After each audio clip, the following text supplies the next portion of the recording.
would you handle disagreements with other board members or the superintendent? Great question.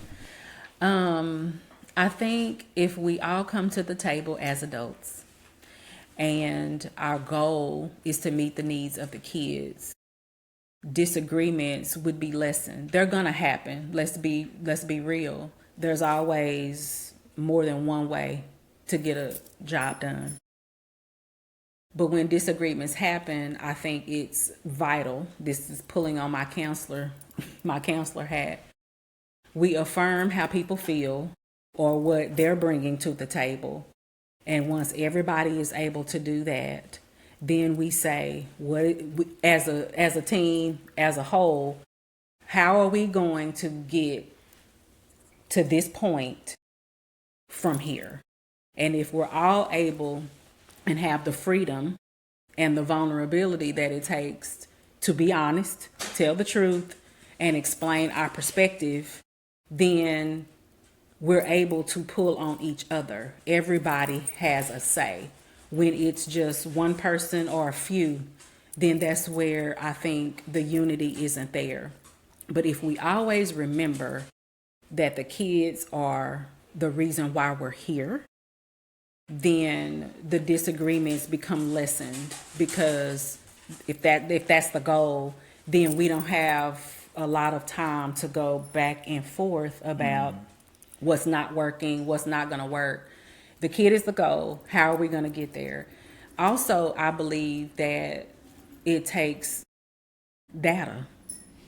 If we have the proof of how and why this will work instead of theory, and this is what I think and feel, versus this is what is proven, this is backed by data, this is backed by statistics.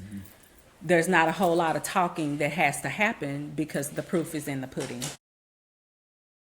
So again, I apologize, but I'm going to lean into some of my experiences as a coach.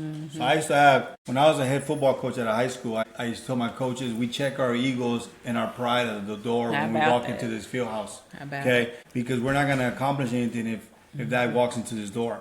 And so I say that because if I'm a school board member, I'm elected to the school board, I'm not representing myself, I'm representing a community. And I'm representing the people that have elected me and entrusted me with the responsibility of speaking on behalf of all the children, of them as parents. And so it's not about me. I'm there entrusted to make a good decision for everybody. Disagreements occur when we forget that. Disagreements occur when there's no established purpose, a vision, right? That has to be communicated by the leader of that district. The leader of the district is the superintendent. The school board, the body works there in collaboration with the superintendent to make decisions that are best for the children in that district, right? So we're there as representatives for the community.